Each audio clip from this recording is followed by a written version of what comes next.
Hello, this is part 2 of our 1.1 notes. In this part, we're going to talk about piecewise functions. One thing to note on the test, this is going to be a no calculator part. So you will get a calculator, obviously, for for the scatter plots and calculating the correlation coefficient and all of that. But this part with the graphing, this will be a no calculator. For the first part, we have our definitions. The one thing that you need to know about function and equation is when you write a function, you want to make sure you write it as f of x equals and then whatever the equation is. For an equation, that you are going to have y equals and then the rest of it. For these, you want to make sure you are trying to use the correct notation when you read the question. So make sure you're identifying keywords like function or equation. Then our new word, piecewise. This is a function that is going to be defined. Whoops. By two or more equations.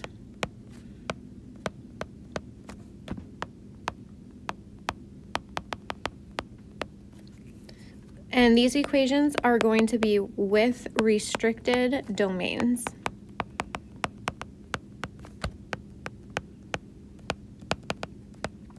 And you're going to see what a restricted domain is in the piecewise graphs. If you would like more examples and you were gone, you can go back and watch the day 2 warm-up video. There are some graphs on there that are completed with a restricted domain. Then our domain, remember these are our x values or the inputs. Then our range, that is the y values or the outputs.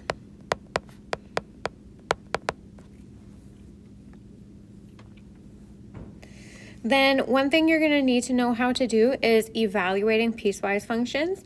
We are going to see what that looks like in examples 3 and 4. The one thing that you want to make sure you pay close attention to, because usually it's not the evaluating, it's using the wrong information that makes people lose points on this. For this, you want to substitute into the correct part of the function.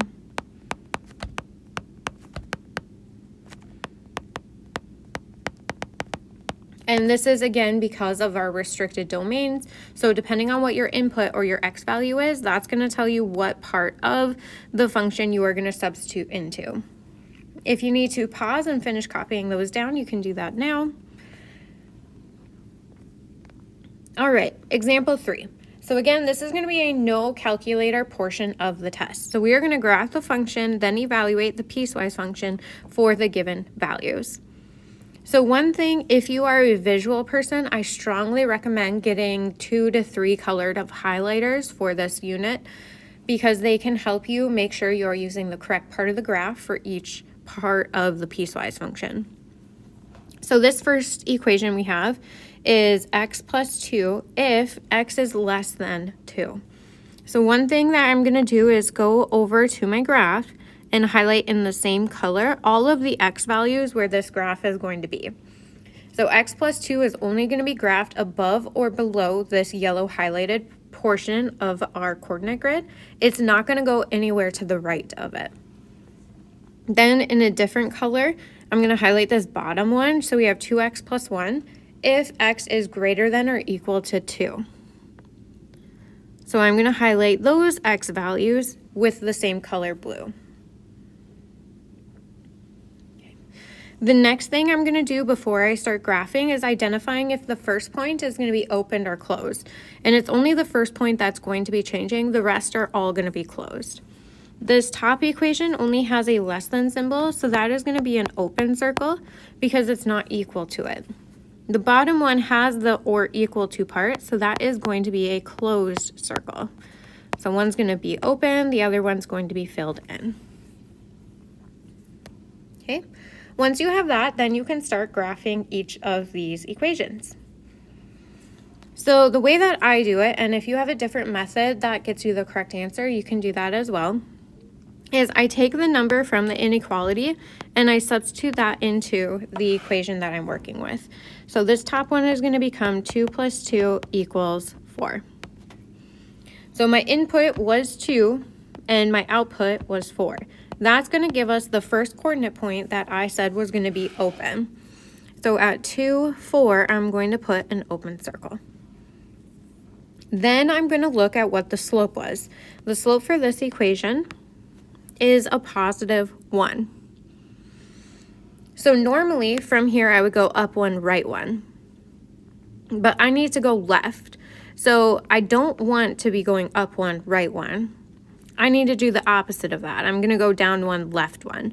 And that's going to give me my other point using my slope. For these graphs, you only need to graph 2 points. If you want to do extra ones, you can, but it's not required. This equation again had a positive slope going left to right, so it needs to be going up. And again, if you want to graph it going further, you can do that. Now I'm going to move on to my second equation. Again, I'm going to take the number from the inequality and plug it into the equation. This one we'll have 2 times 2 plus 1, which is going to be 5, meaning our input was 2, our output is 5. Our closed point is going to be over 2 up 5. Now this equation has a positive slope of 2. And now I'm going to the right, so I'm going to go up 2, right 1, plot a point. And again, you only need 2 points. If you want to plot more, you can. But this is what this piecewise graph would look like.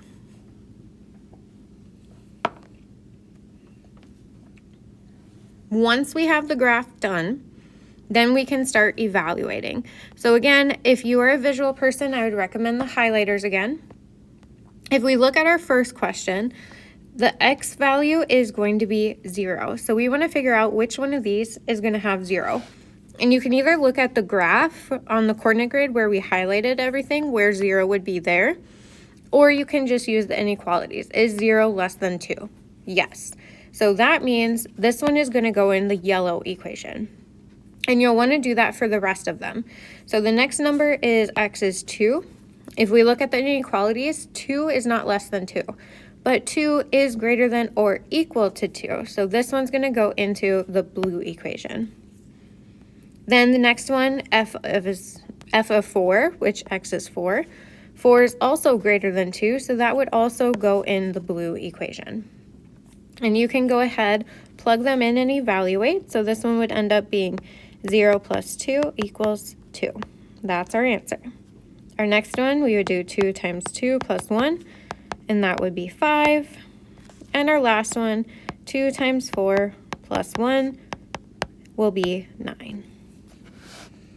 So that's what it's going to look like with graphing and then evaluating. If you would like to try the next problem on your own, then hit play again. You can do that, or you can follow along. All right, again for this one, I'm going to highlight the top one in yellow. This one, x is less than 0. And then in blue, I'm going to highlight the right one, x is greater than 0. Then I'm going to graph. So I'm going to plug in these numbers. I'm going to start with 0 in this one. So negative 0 plus 1 equals 1. That gives us the point 0, 1. And this one was an open circle. This has a slope of negative 1. So typically I would go down 1, right 1. But because I need to go to the left where x is less than 0, I'm going to do the opposite of that. So I'm going to go up 1, left 1, plot a point, up 1, left 1.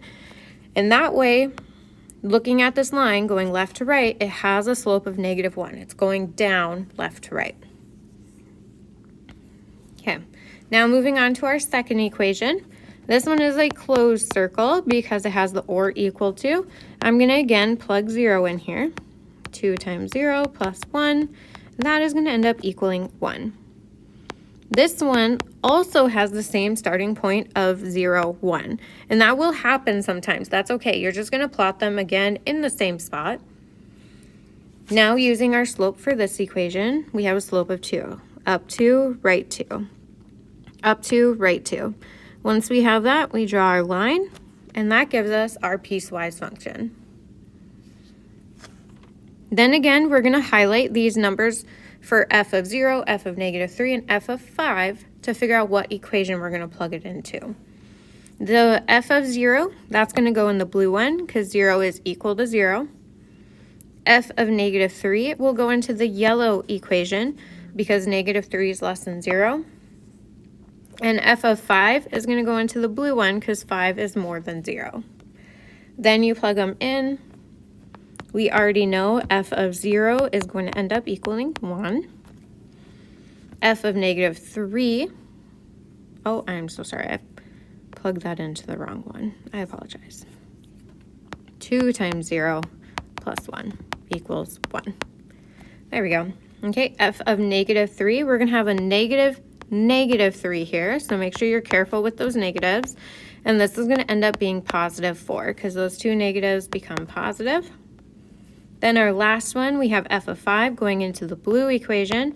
2 times 5 plus 1 will equal 11. And that is our answer. Okay, the next part is writing the equations of a piecewise function. So when we write the function, you're going to start with f of x. If you change the f to a different letter, that is okay, but inside it's always going to be x. Then we're going to do our bracket, and this one only has 2 parts, and we're not going to do any with 3 just because of how fast we're going in this chapter. So we're going to write 2 equations, and each equation is going to have an inequality with x. So this first part here is going to be the equation, and then the second part you need the inequality. Now, I typically start with the inequalities because that's the part that people usually forget. So the graph on the right, I'm going to highlight those x values in yellow, and I'm going to put that on top. Then the graph on the left, I'm going to highlight those x values in blue, and that inequality is going to go on the bottom. The inequality will be x, and then whatever number is the endpoint of our line. So if we look, both of these graphs have the same endpoint, x value, which is 1. So all of these inequalities are going to have x and 1 in them. Then if we look at the line on top, that one was a closed circle. That's going to have the or equal to. The one on the bottom is an open circle, so that's not going to have the equal sign. When these numbers are the same, only one should have the or equal to part. Then if we look at the highlighted yellow part, those x values are greater than 1. So we're going to add the greater than sign to that inequality. So we have x is greater than or equal to 1. Then the blue side, those numbers are less than 1. So that x value is going to be less than 1. Now we can write the equation. When you're writing these equations, it's sometimes easier to extend them so you can find your y-intercept. So if we look at this first one, the yellow one that we're going to be working with, this one goes up 1 over 1, which means it's going to have a slope of 1. So we'll write our equation in y equals mx plus b, with m being the slope and b the y-intercept. So our slope is 1, we'll put 1x, and if we look, it's going to pass the y-axis at 0. So if you put plus 0, that's okay, but we don't need to add anything else to that equation. Now we can move on to the blue part. So this equation, between the 2 points, we go up 1, that's our rise, and then our run is going to be over 3. So 1/3 x will be our first part of the equation. So that means every time here we go up 1/3. So 1/3, 2/3. So that means the space between here to get to the y-intercept was 1 and 1/3, because there's 1/3 left before we get to that hole. So then we will put minus 1 1/3. If you want to write it as a mixed number, you can do that as well, which would be minus 4 over 3. that is all we have to do. That's our answer. You're writing the equation. If you would like to try the next one on your own, you can. If not, you can follow along as I go through it. Okay, so again, I'm going to highlight in two different colors the x values, so it's easier for me to write our restrictions on our domain. So we'll start with f of x equals our bracket and two lines for our equations, and then our inequality.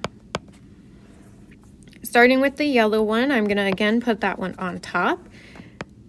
The x value here is going to be starting at -1. That's where both of my x values are starting.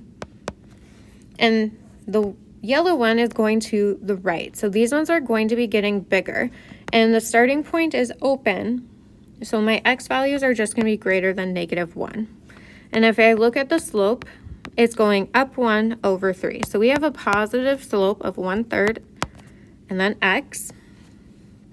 So that means every time we move over, we're going up 1/3. So if we're starting at 2 for our x value at 2, we're going up 1/3. That means our y-intercept will be 2 and 1/3. Now moving on to our second equation for the blue highlighted part. This one was also starting at -1 for our x value. And these x values are getting smaller. So that means x is going to be less than -1. And if we look, this one also had a closed circle. Because it's a closed circle, we're going to add that or equal to sign underneath our inequality. Now we can find our slope. This one is going down, so it is a negative slope. Don't forget that. And it looks like it's going down 1 over 1, down 1 over 1. So it has a slope of -1. And if we were to extend this line following our slope, it would go through the point -2 on the y-axis. So we would put -2 for our y-intercept. Okay, that is all the new information. You can stop here and start the homework if you would like. There is one more example where you can go through the calculator to find your correlation coefficient and stuff. If you want to stay and watch that as well, you can, or you can go right to the homework. Okay, so if you were staying for this, we're going to pull up our calculator really quick. Scooch this over. All right. So if you're using a TI-84, you want to make sure your scatter plot is on. To do that, you hit second y equals. And if you see here, it says plot 1 off. I want to make sure that's on. So I'm going to hit enter and enter. Now on is highlighted. Once you have that, you hit clear. Next, I want to make sure my diagnostic is on. So I'm going to hit mode. And I'm going to go down where it says stat diagnostic. And right now it says stat diagnostic off where it's blinking. So I'm going to go over and hit enter. Now it's blinking over the on and it's highlighted. So now my diagnostic and my scatter plot are on. I can hit clear and I am ready to go. For this problem, they're telling us X is the number of years since 1984. So I'm going to replace all of these with the number of years since 1984, and it doesn't look like I'm skipping any, so I can just go right in order. And when we type this data into our calculator, we are no longer using these years. We're using the numbers 1 through 11. Once we have that, we can enter the data into our calculator. To do that, you hit stat, edit, so enter. And now you can type in your list. So my list is the first one, my X's are going in list 1. And that's going to be 1 through 11.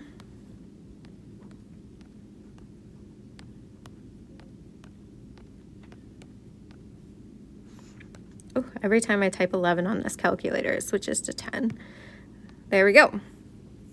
Then I'm going to type in all of my P or my Y values. So this one, you want to be careful because there are multiple numbers with decimals here. So just double check your numbers, make sure you're not missing a decimal somewhere or typing the wrong number.